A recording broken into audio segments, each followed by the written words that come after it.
Электролизийн бодлого номер 17-г тайлбарлая. Бодлогын өгүүлбэрийг уншвал никлийн нитратын ус малын идэвхгүй электродтой явагдах электролизийн үед 44.8 литр хэвийн нөхцөлд ялгарчээ. Хүчил төрөгчийн гарц 100%, никлийнх 80% байсан тодорхой бол гарган авсан никлийн массыг ол. Никлийн нитрат бодлтыг хийхдээ электролизийн урвалын тэгштгэлийг зохиоё.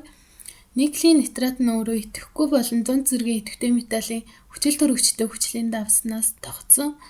За, электродууд дээр дараах процессыг явагдана. Анод дээр ус 4 электроныг алдаж эсэлдэх процесст ороод ангижруулах чиглэлөөр гүйцэтгэх нь, харин катод дээр никл нь 2 электроныг авч ангижрах урвалд орж эсэлдүүлэгчийн үүрэг гүйцэтгэх нь.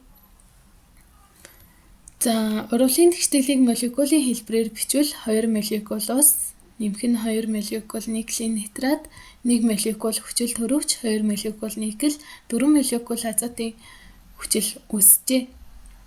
За, хүчил төрөгчийн тоо хэмжээг олъё.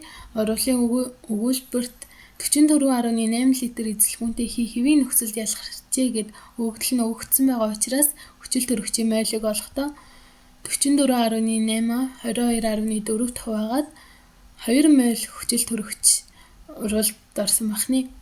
За, урвалын тэгштгэл дээрээс харуул 1 моль хүчил төрөгч нь 2 моль никлээс 1 моль хүчил төрөгч үүсэж байгаа учраас никлийн 2-оор хүчил төрөгчийн 2 молийг никлийн 2-оор үржээд 4 моль никл урвалд орсон байх нь. За, 100% гарцтай үеийн никлийн массыг олъё. Онолын массыг олохдоо 4 моль никл урвалд орсон байгаа учраас никлийн харьцангуй атом масс нь үржүүлээд 236 г 100% гарцтай үед 236 г никл үүссэн байна.